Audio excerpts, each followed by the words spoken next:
Shalom, selamat pagi anak-anak semua. Selamat pagi Bapak Ibu guru, selamat pagi Bapak Ibu orang tua murid SD Taruna Bangsa yang mendampingi anak-anak untuk renungan pagi hari ini. Bertemu lagi dengan Pak Dian pada kesempatan pagi hari ini. Mari sebelum kita belajar firman Tuhan, kita berdoa terlebih dahulu. Mari kita berdoa. Tuhan, terima kasih untuk kasih setia yang Kau berikan buat kami. Terima kasih untuk setiap berkat yang terbaik yang Kau berikan buat kami. Terima kasih untuk kesehatan kami. Terima kasih Tuhan, Kau memimpin kami, menyertai kami, sehingga pagi hari ini Tuhan kami boleh belajar firman-Mu. Kami boleh belajar nanti Tuhan.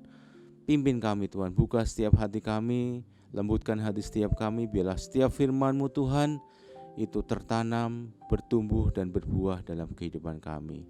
Terima kasih Tuhan. Dalam nama Tuhan Yesus kami berdoa, kami ucap syukur. Amin. Anak-anak, kita akan belajar bersama-sama pada pagi hari ini. Kita akan belajar dari Markus 9 ayat 14 sampai ayat 28. Judulnya adalah Yesus mengusir roh dari seorang anak yang bisu. Mungkin anak-anak udah sering mendengar cerita ini, tapi kita akan belajar kembali hal-hal apa yang kita bisa pelajari dari firman Tuhan ini. Kita bacakan, Pak Dian bacakan ya, mungkin agak panjang ayatnya.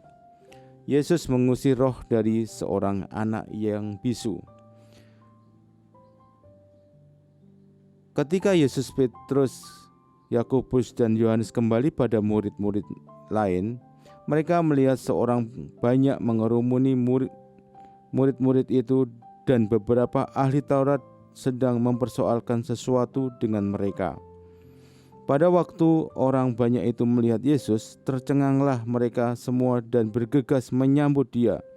Lalu Yesus bertanya kepada mereka, "Apa yang kamu persoalkan dengan mereka?" Kata seorang dari orang banyak itu, "Guru, anakku ini kubawa kepadamu karena ia kerasukan roh yang membisukan dia. Dan setiap kali roh itu menyerang dia, roh itu membantingnya ke tanah. Lalu mulutnya berbusa, giginya berkeretakan, dan tubuhnya kejang-kejang. Aku sudah meminta kepada murid-muridmu supaya mereka mengusir roh itu, tetapi mereka tidak dapat." Maka kata Yesus kepada mereka, "Hei kamu angkatan yang tidak percaya, berapa lama lagi aku harus tinggal di antara kamu? Berapa lama lagi aku harus sabar terhadap kamu? Bawalah anak itu kemari." Lalu mereka membawa kepadanya. Waktu roh itu melihat Yesus, anak itu segera digoncang-goncangnya, dan anak itu terpelanting ke tanah dan terguling-guling, sedang mulutnya berbusa. Lalu Yesus bertanya kepada ayah anak itu, "Sudah berapa lama ia mengalami ini?" Jawabnya, "Sejak masa kecilnya. Dan seringkali roh itu menyeret ke dalam api ataupun ke dalam air untuk membinasakannya. Sebab itu jika engkau dapat berbuat sesuatu, tolonglah kami dan kasihilah kami." Jawab Yesus, "Katamu jika engkau dapat, tidak ada yang mustahil bagi orang yang percaya." Segera ayah anak itu berteriak, "Aku percaya, tolong aku yang tidak percaya ini." Ketika Yesus melihat orang banyak, maka datanglah berkerumun. Ia mengusir roh jahat itu dengan keras, katanya, "Hei kau roh yang menyebabkan orang menjadi bisu dan tuli, aku memerintahkan engkau keluar daripada anak ini dan janganlah memasukinya lagi." Lalu keluarlah roh itu sambil berteriak dan menggoncang-goncang anak itu dengan hebatnya. Anak itu kelihatan seperti orang mati, sehingga banyak orang yang berkata, "Ia sudah mati." Tetapi Yesus memegang tangan anak itu dan membangunkannya, lalu ia bangkit sendiri. Ketika Yesus sudah di rumah dan murid-muridnya sendiri, dengan dia bertanyalah mereka, "Mengapa kami tidak dapat mengusir roh itu?" Jawabnya kepada mereka, "Jenis ini tidak dapat diusir kecuali dengan berdoa." Jadi mungkin kita akan belajar dari ayah anak ini ya. Jadi ayah anak ini dikatakan bahwa mungkin ada keraguan karena ayah anak ini mungkin sudah melihat sering bahwa anak ini itu sering kerasukan, digonjang-gonjangkan, mulutnya berbusa, bisu, tuli. Jadi akibat kerasukan dari anak ini adalah dia bisu, bisa tuli, dan seringkali dia terjatuh dan tergonjang-gonjang. Dan orang tua dari anak ini sudah seringkali, sehingga udah ada keraguan-raguan, bisa nggak ya anak ini sembuh, mampu nggak ya anak ini Tuhan sembuhkan. Ada keraguan-keraguan. Makanya dikatakan di ayat yang ke-21, lalu Yesus bertanya kepada ayah anak ini, sudah berapa lama ia mengalami anak ini? Sejak masa kecilnya. Jadi sudah lama sekali anak ini sering mengalami kerasukan. Jadi karena terlalu lama, mungkin anak orang tua ini juga udah putus asa, sudah sepertinya tidak ada pengharapan lagi. Mungkin akan selamanya anak ini mengalami seperti ini. Sama kadang-kadang karena kita terlalu lama, misalnya kita pandemi ini udah lama, udah hampir 3 tahun kita pandemi mengalami. Jadi kadang-kadang mau belajar juga sulit, mau ketemu teman sepertinya pengen belajar bersama-sama lagi, ketemu di sekolah sekarang sementara dihentikan dulu. Dan ini corona sudah berlangsung lumayan lama. Mungkin ada di antara kita yang sudah tidak berpengharapan. Bisa enggak ya corona pergi? Bisa enggak ya kita beraktivitas sama seperti dulu lagi? Sama seperti orang tua tadi. Karena terlalu lama, kadang-kadang pengharapan itu hilang. Kepercayaan kepada Tuhan pun hilang karena sudah terlalu lama mengalami hal yang buruk. Tetapi apa kata Tuhan? Yesus dikatakan di sini. Jawabmu di ayat 23, jawab Yesus, katamu jika engkau dapat, tidak ada yang mustahil bagi orang yang percaya. Tuhan melihat bahwa orang tua dari anak ini ragu-ragu. Sehingga katamu jika aku dapat, Tuhan mempertanyakan, kalau aku bisa. Jadi tidak anak orang tua ayah ini tidak yakin bahwa Tuhan pasti bisa. Kenapa? Terlalu lama mengalami hal yang buruk. Tetapi di situ dikatakan, katamu jika aku bisa. Tuhan kembali menguatkan, mulai ada komunikasi, mulai ada istilahnya Tuhan memulihkan di situ kepercayaannya. Lalu dikatakan bahwa orang tua ayah ini minta ampun, Tuhan ampuni aku yang tidak percaya. Tolong aku yang tidak percaya ini. Jadi ketika mulai minta tolong, ada kerendahan hati dari orang tua ini, ada mungkin mulai bangkit rasa percaya dari orang tua dari anak ini, imannya mulai bangkit.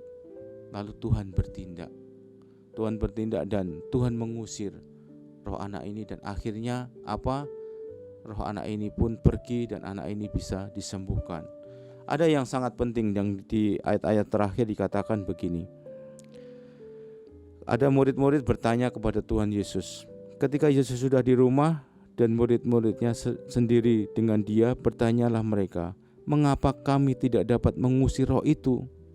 Ada pertanyaan, Tuhan, kenapa kami gak bisa mengusir? Jawab Yesus kepadanya, jenis ini tidak dapat diusir kecuali dengan berdoa. Ada kuncinya di sini bahwa setiap permasalahan itu bisa diselesaikan dengan berdoa. Berdoa itu apa? Berkomunikasi dengan Tuhan. Berkomunikasi dengan Tuhan yang Maha Kuasa, Tuhan yang Maha Tahu, Tuhan yang Maha Mengerti. Jadi komunikasi dengan Tuhan kita bisa lakukan setiap saat, setiap waktu. Kalau beberapa hari yang lalu kita belajar bahwa ketika kita berdosa, kalau orang zaman dulu itu harus mempersembahkan, tapi saat ini dengan pengorbanan Tuhan Yesus di kayu salib satu kali untuk selama-lamanya, kita bisa datang kepada Tuhan itu setiap saat, setiap waktu. Itu yang menjadi kekuatan kita.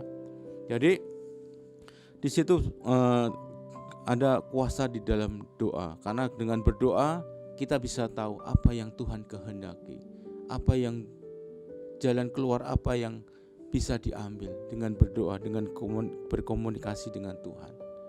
Saya punya anak dan hari-hari ini saya mulai, ketika dulu saya percayakan untuk dia mandiri belajar, ini padahal anak saya kelas 9 SMP,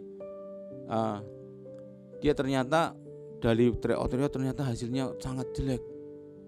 Dia mulai ketika dia berusaha sendiri dan hasilnya kurang bagus, kemudian dia mulai bertanya, "Pak, saya banyak mengalami kesulitan di matematika dan IPA. Bapak bisa ajarin enggak saya?" Dan dia mungkin udah putus asa karena dia udah belajar dan nilainya masih jelek. Tapi kemudian dia bertanya kepada saya, kebetulan saya senang dengan IPA dan matematika, dan dia mulai mengerti. Jadi dengan komunikasi saya dan anak saya, kita belajar bersama-sama, kita selesaikan masalah soal-soal latihan bersama-sama, dia sedikit demi sedikit mulai mengerti apa yang harus dia lakukan, apa yang harus dia kerjakan.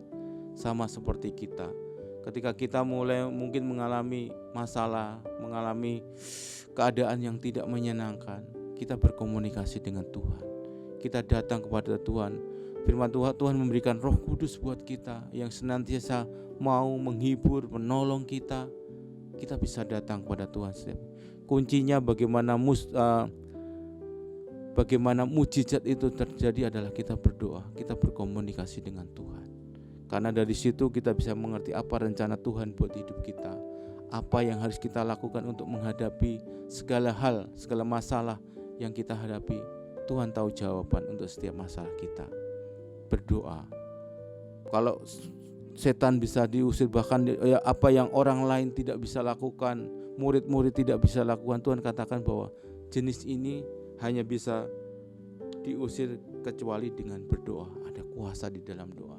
Saya percaya bahwa setiap apapun yang mungkin anak-anak hadapi, bahkan orang tua kita hadapi, kita bisa selesaikan dengan berdoa.